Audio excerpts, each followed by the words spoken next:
Hello guys, welcome to the Sports Lounge on Elegbete TV. And it's a season. This past week was a season for farmers to reap where they sowed. The Farmers League knocked out the EPL and the La Liga, the two biggest leagues that we've come to know in the Champions League. And I mean, it was really beautiful to see.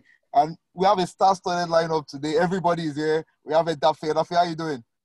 I'm fantastic. It feels good to be on the show. I'm happy that I have a chance to be on the show. So I just hope that we give the viewers the best of our performance. Definitely, we will give them the best of our performance because, I mean, right up next to you, we have Ayotunde Onabolu, the king of basketball. How are you doing? I'm very excited, and I'm sure you're wondering why I'm smiling. I won an Oscar, if you can see it. It says Hollywood Best Husband. I was a gift from my wife. So I just saw it now in this office and it made me laugh. I'm very excited to be here talking sports with incredible gentlemen. Thank you. It's lovely to have you. You're always Precious Omosue. You will soon be in that contention for Best Husband very, very soon. We know that. So how are you doing, Precious? Yeah, I'm fine, thank you. I'm doing good, and I hope that I will be a recipient of something similar to what Ayo has received. I mean, Ayo is looking like today bread. Somebody just know my lines. Finally, we have Francis, who's the F1 specialist. Francis, how you doing? I'm doing good today, ready to rumble. Without further ado, let's quickly get into it. Edafe is going to be giving us an analysis from the Barcelona-Bayern game, the 8-2 unbelievable victory for Bayern Munich. Edafe, I mean, we all know how much you love the Bundesliga, how much you love Bayern Munich and their German efficiency. How did you see that game? Was there anything Barcelona could have done differently, or was it just Bayern being too good on the day?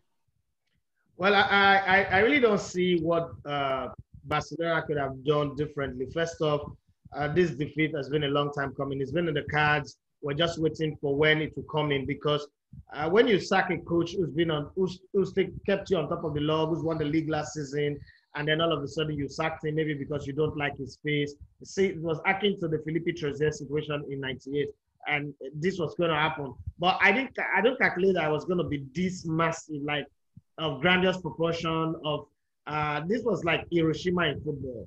This was a 9/11. This was a football 9/11. It was disastrous. They took them from the Twin Tower to Ground Zero. They wrecked them in 190 minutes. And it wasn't the normal Champions League where you have the return leg and maybe you do damage control. There was no such thing. It was just crazy. Bayern at their effervescent best, efficiency at the very, very best, effective football. They could go for another 2 hours. And what was bad was, Alphonso Davies coming out to say he called his dad to say he was going to play against his childhood hero. And then Mola and Lewandowski saying that they didn't feel any bad doing it. And then the fact that Barcelona have a clause in their contract that says that if Coutinho wins the Champions League, they will pay them 15 million. And that same Coutinho came off the bench to score 2 goals and create 1. Jesus Christ. How does that happen? 5-2 is respectable. But let's go to the nitty-gritty of the game. The selection first and foremost. You're playing against Bayern. Most times I look at these things and people say there are people in scouting department, there are people that do video assessor and all that. And I'm asking, what are they scouting? If you know that this is how Bayern play, Bayern have 2 of the fastest fullback in the world. They also have a workaholic in Ivan Perisic, and they have a Serge Gnabry who works like he ate the heart of a dog and that of a donkey and, a horse and a camel combined. And then you're putting dead and near buried men, and then young man who refused to develop, arrested development, Sergio Roberto, Arturo Vidal, whose mouth is more informed than his feet right now, and then Lionel Messi, who is turning off. Lionel Messi is not a mood light. Yes, statistically, he's still the best player this season. That's the funny thing with Lionel Messi. But by his high standard, he's no longer that kind of guy that influences again, that can take the ball and run through everybody like hot knife through butter. So it was always going to be difficult. Messi have been carrying the team on his shoulder. Messi needs to play with a team now where people work for him, like the last couple of years of Cristiano Ronaldo at Real Madrid, and he just put the ball in the net, but he's not that kind of a player. And then you put a Sergio Busquets, who's past his prime like 3 years ago. And then there's a Gerrard.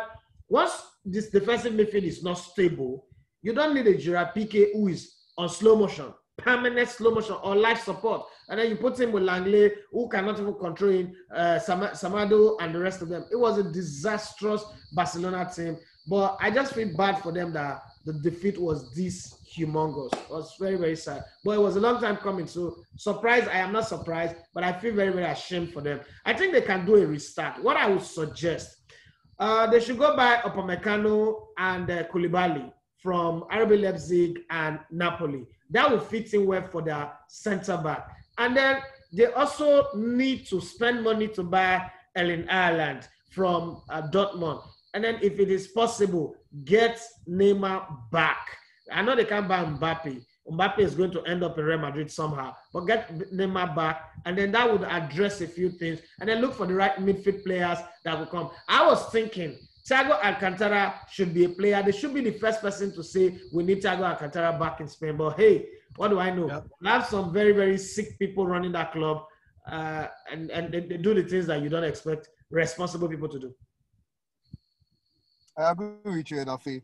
Precious, Edafe has made some very big calls in terms of Barcelona rebranding and rebuilding. And of course, there needs to be that focus on the elephant in the room, which is Messi. Messi is too good for you to say, let go. Or do you think he has gotten to the stage where that question should be asked? Yes, I think he has gotten to that stage where Barcelona has to painfully let Lionel Messi go.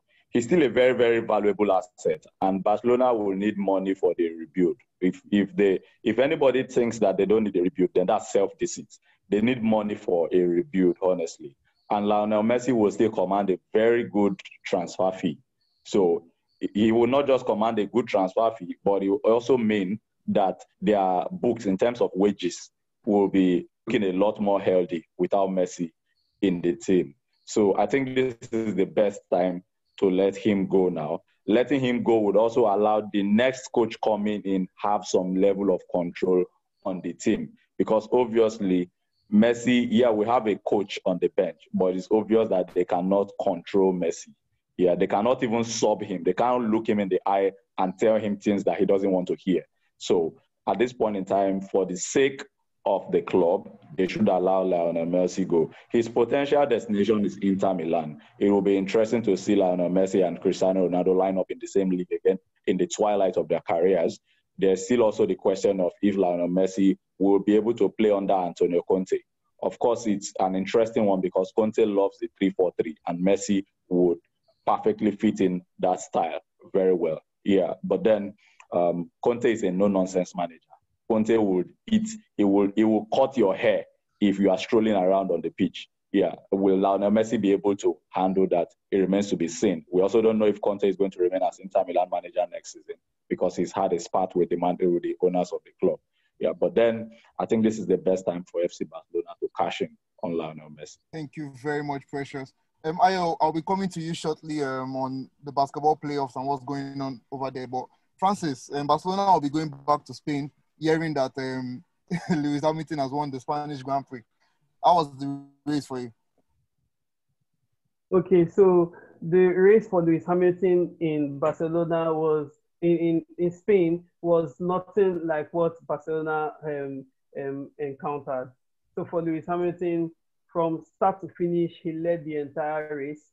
He came in from Saturday's qualifier very strong, prepared, determined to showcase that, you know, being the current world champion, he's ready to do it again, back to back, and prove that he's a driving legend. He wants to write his name in the sands of time forever and ever. However, Lewis Hamilton came into the race with a provisional pole position. Came in with Valtteri Bottas right behind him in second place. Front row lockup. That's the 7th time that it's happening in 8 years in Spain for Mercedes. Awesome result. However, off the line, Lewis Hamilton went through the first corner leading. And once Lewis Hamilton does that, no one can stop him. Not Zeus, not Poseidon, not Shango, not Amadio, and nobody can stop him. Maybe except God, but I mean, why would God want to do that to a very fine young man? So, I mean, he went off into that corner, leading the entire race. Valtteri had a slip. I think his traction didn't do him so well. And Verstappen and Lance Stroll. Imagine Lance Stroll getting into third place in the first corner for Racing Point. That is just mad. That's to show you how good Racing Points are on the day. However, Valtteri Bottas, Mercedes engine, took back his position from Racing Point. But getting the position back from Verstappen of Red Bull was an issue. Now, from the previous weekend, we know that Verstappen and Red Bull, Red Bull, different from Verstappen, but Red Bull that Mercedes have. Not because of the engine package. Mercedes have the all-round best engine package in the world. Aside from the fact that they are showing it to us on the track, they are showing it to us in real life with the all-new S-Class that is going to be unveiled in September. Aside from that, Red Bull showed, we have good aerodynamics. We are going to trade it out with you guys. Sorry, in the previous race. Sorry to cut you short, Francis. I'm still with you, but you are going to notice some movement for me. All right, you can go ahead. Okay, so where was I? Red Bull showing us that, last weekend, his engineers asked Verstappen, slow down, don't go chasing the guy. You know what the whole dirty air from the back of the back of the leading car does to the chaser? It would wear your tires and all. And Verstappen was like, no way, I've got Mercedes in my side and I'm not letting him go. But this time, he took that same approach, but Lewis Hamilton on the day leading is a god. Has thunder and lightning striking behind him as he's taking off. So, I mean, he wasn't able to catch up, but he was able to fend off Valtteri Bottas quite comfortably on the day. Verstappen is, at the end of the race for last weekend, Lando Norris asked who won, and he was told Verstappen. He was like, legend. Meaning that already tells us that the drivers on the grid tell us that they think Verstappen drives like a legend. Already Verstappen came from a family with a history of Formula One legends, his father. Now Verstappen is doing the same thing. So Red Bull have a good mantle in their hands in Verstappen. He will be able to do to Mercedes. He is the only one who will be able to hurt Mercedes. At the end of the race, he was very happy he split both Mercedes and at the end, they didn't really have all the race pace, but I think going forward, we'll always see the podium will sort of look kind of boring now because we are going to have three major people on the podium, week in, week out, till the end of the championship. Hamilton, who obviously is going to win the World Championship.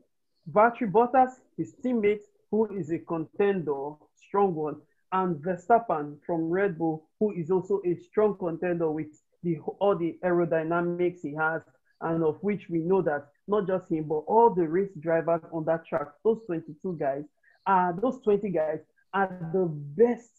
They are the best decision makers on the planet, sitting in cars, bucket seats of race cars instead of bucket seats in boardrooms. So I think Formula One is emerging as one of the best sports ever. It's still propelling, telling us what the future would be. So if you want to know what kind of cars your children, what kind of equipment to be in the cars your children will be driving in the future, check what's going on in Formula One today. Thank you. Thank you very much. We will go and check. Those of us who don't have money to check. Our children will check for themselves. Tunde, while we're waiting for Bamiji to join us, I don't know what's happening with his network. What's happening in the bubble? I mean, the playoff the bubble Yep, the bubble is on fire. The playoff starts in just a few hours, and I am hyped for that. But before we get into the playoffs, real quick, the regular season games have concluded, and on Saturday we had the eighth seed playing. Oh,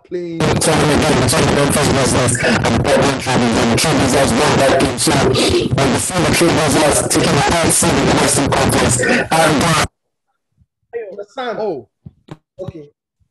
Yeah, we can hear you. Is it better now? Yes. Oh, thank you. Sorry about that. So the Portland Trailblazers have made it as the eighth seed in the Western Conference, and Damian Lillard, because of his heroics in the bubble, was named the best player in the bubble. And the best five guys who constitute the first team of the bubble are Damian Lillard, of course, of the Trailblazers, Devin Booker of the Phoenix Suns, who, by the way, against all the odds, came into the bubble and was the only team to win 8 straight games. And by that, they became the first team in NBA history to win the last 8 games of the regular season and still not make the playoffs. Wonders will never end. Yeah. Luka Doncic of the Dallas Mavericks is also there.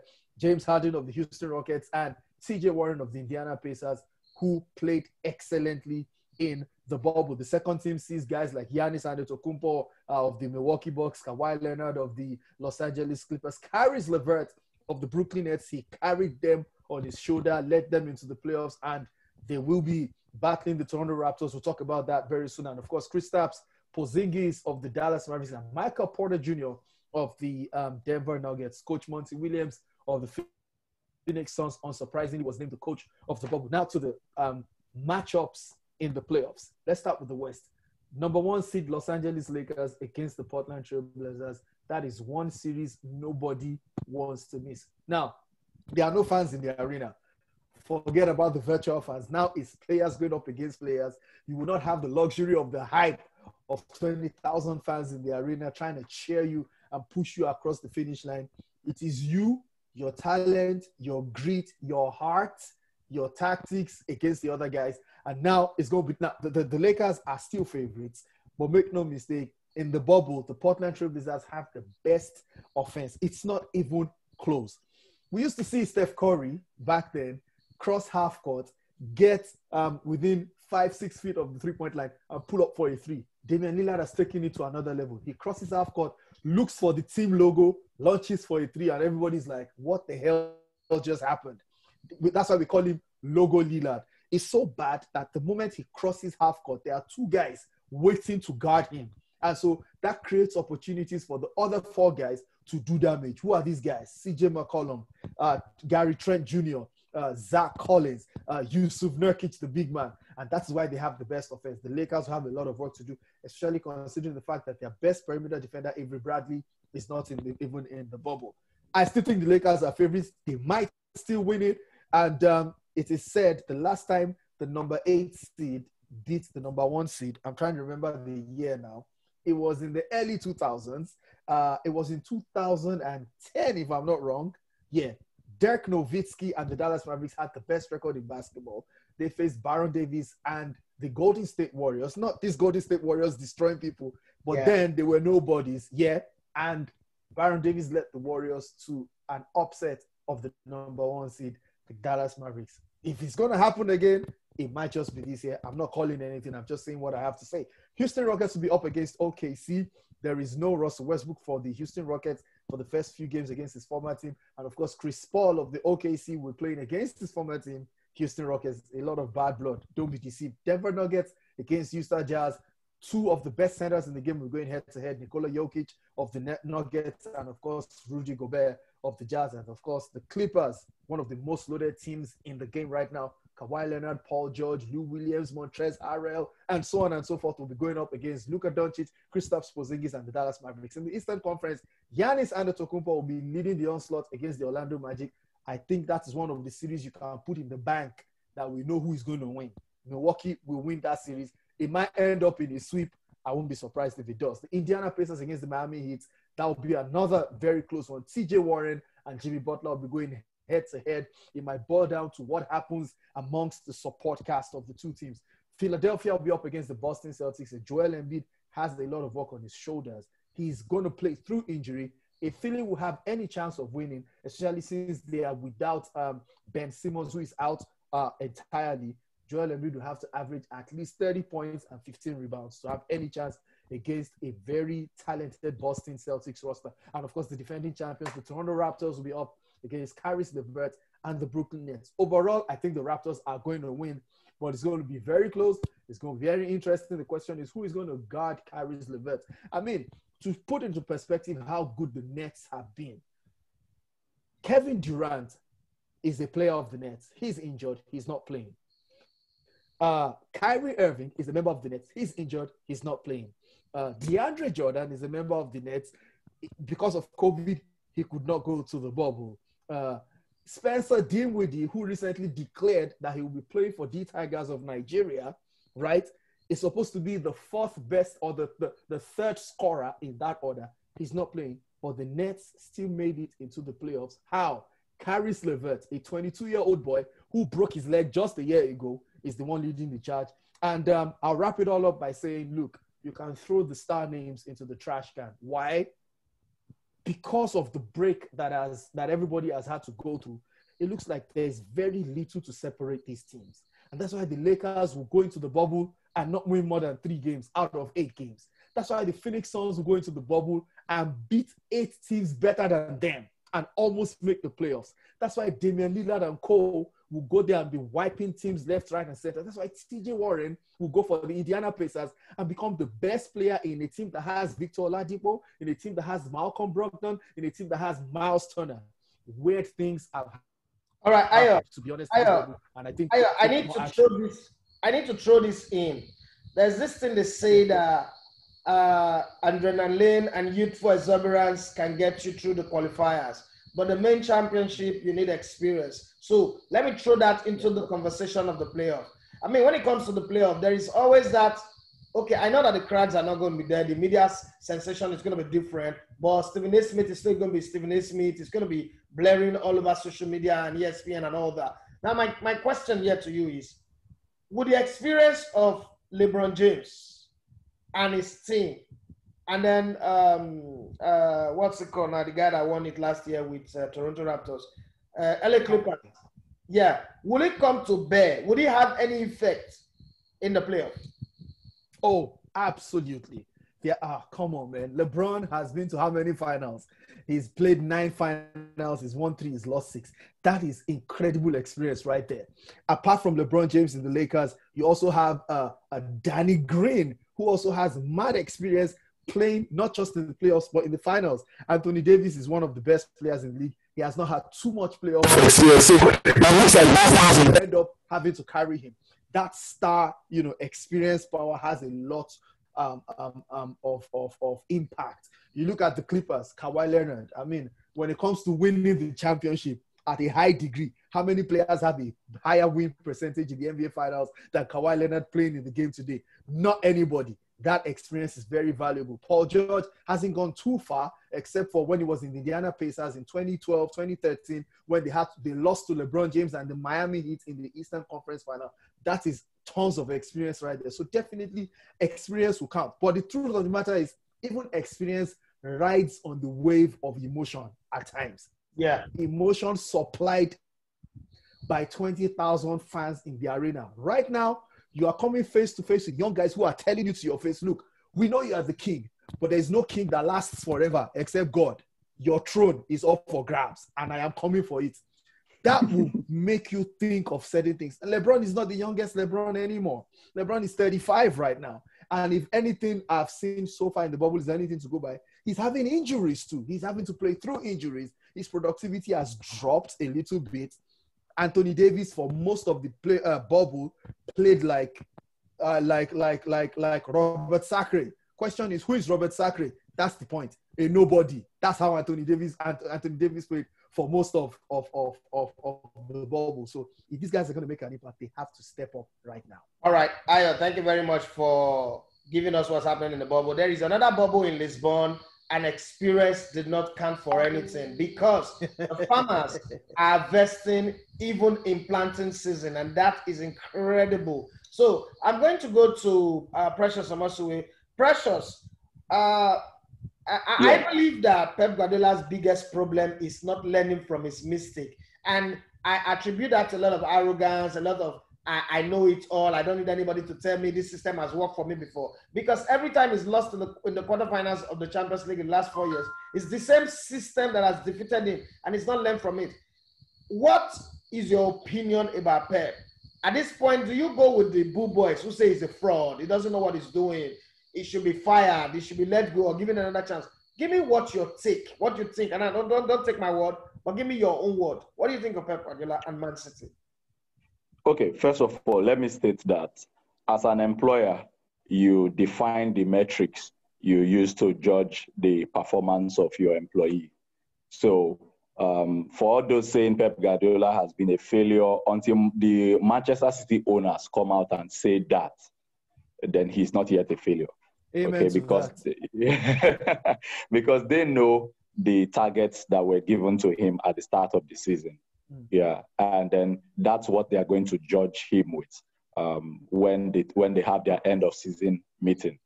Now, going into the game itself, I think Pep Guardiola is he's guilty of overthinking things a lot of times. Now, this time around, people talk about the same system beating him.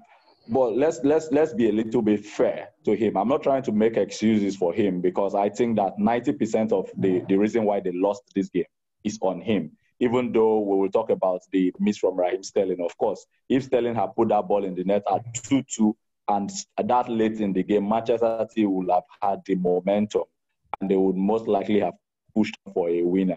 Yeah. So, but then let's look at the game in itself. On the last episode of this show, I said that when Pep was interviewed at the post-match after knocking out Real Madrid, he said he had just gotten off the phone with the scouting team to receive the scouting report from the Lyon game.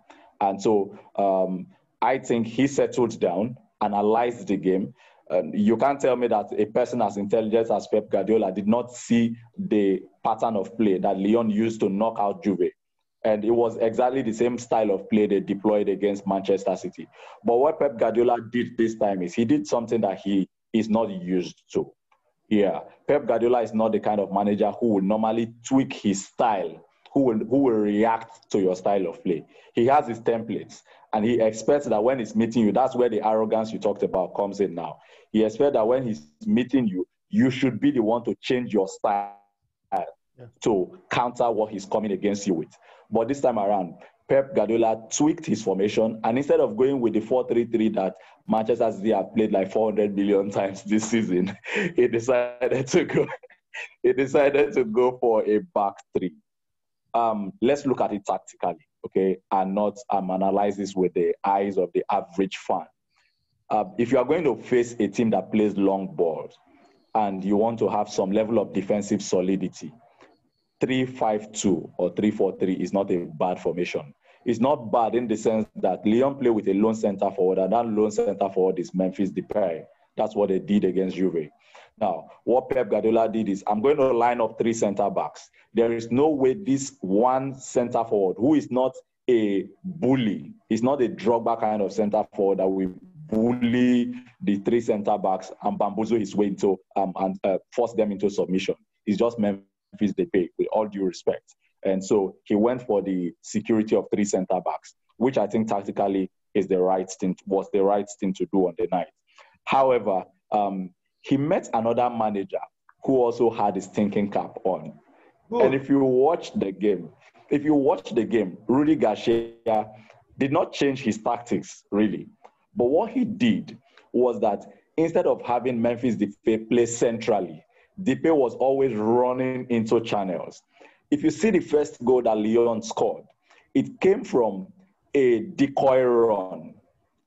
So the Manchester City players were drawn to a center forward, to a center forward that was not interfering with play.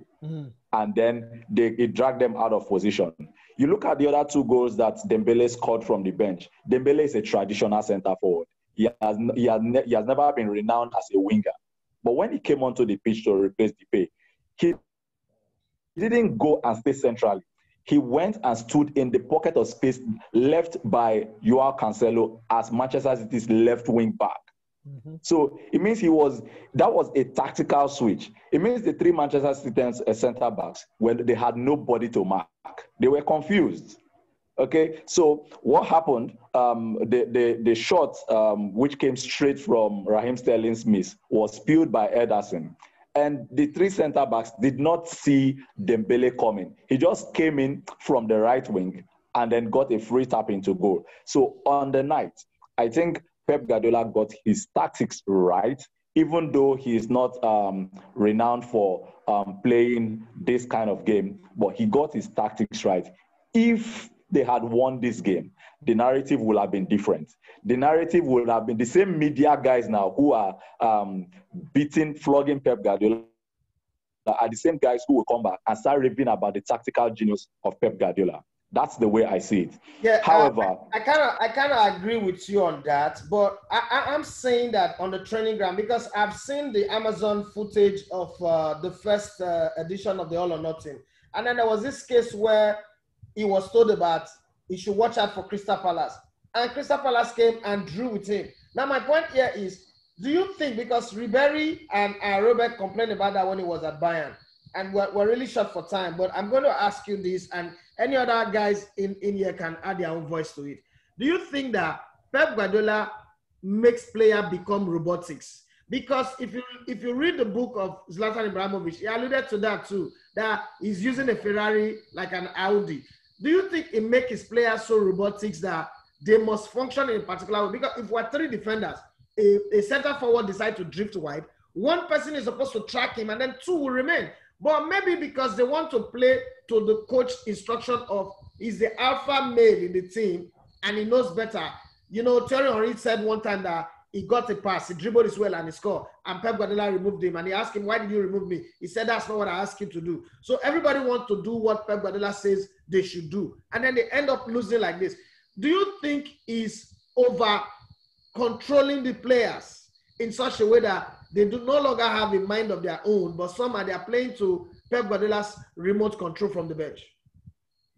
Yeah, I remember a game United played and Luke Shaw did so well. And when Mourinho was interviewed, he said that was the body of Luke Shaw, but the brain of Jose Mourinho. Big coaches have this thing in them. Yeah, but however, I think that Pep Guardiola is taking it to an extreme. So far, it's looking like, apart from Lionel Messi, no player has that creative freedom to do things outside of the box. He tells you these and these are the positions you should occupy on the pitch, and anything short of that means you are not playing to instruction. I hope that he gets a second chance. On another hand, I think maybe he could also do with a break, go refresh himself, and then see if there's anything that can be done. You know, a lot has been said about football leaving Messi and Ronaldo behind. Maybe it is high time we also begin to talk about the Jose Mourinho and Pep Guardiola in that same light as well. Maybe we're also going to witness at the end of an era in the coaching sense of it. All right, you just brought me to my final question, and I'm going to ask Ayotunde Onobolu. I know you're a basketball expert, but you know a lot about football.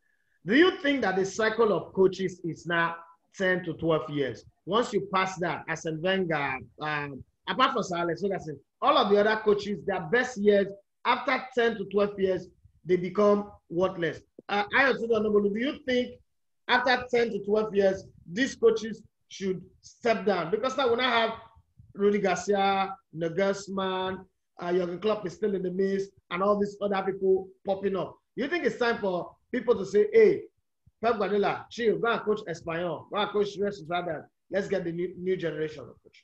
I mean, to be honest with you, the question now would be, are there trends in football? Are there new things happening? Do things change? Is the way football was played back then still the way it's played now? Are there generational changes? And the answer is a big fat yes. And that's why it looks like a coach like Jose Mourinho, who was without question the best manager in the world at some point in time, especially when he started by taking Porto to the Champions League title in 2004, and then came to England, you know, did stuff with Chelsea, led them to their first title in history or whatever. But right now, he looks like he has some quality players in Tottenham. He can't even get them into Europe. So that's what we're saying. There are trends. And so it's not a function of age, but a function of how adaptable you are to what is happening in the world today in terms of whatever you're doing. And it cuts across every sphere of life. And that is what is wrong with all these coaches. When you get too rigid and you think your philosophy is what works, young guys will come and make you feel bad. I like a name you mentioned, Julian Nagelsmann. He's in his 30s. He's someone that inspires me a lot. You know, I'm trying to remember the last club he coached. I mean, was it Hertha Berlin or Schalke? It was Hertha Berlin before he moved to Leipzig. Had success with them, moved to Leipzig, is having success with them. They're in the semifinals of the Champions League. So times are changing and you have to be flexible in order to be able to flow with the times. If not, young guys will come. Rudy Garcia is doing excellently well, and you still have more coaches who are going to come up and still do some incredible things right there. So I really think after a while you need to chill, like Precious said, find out what is going on, right? Update yourself, learn, see how you can break the current mode. Until then, perhaps you just have to continue to remain, take a hiatus off the game. All right, thank you very much.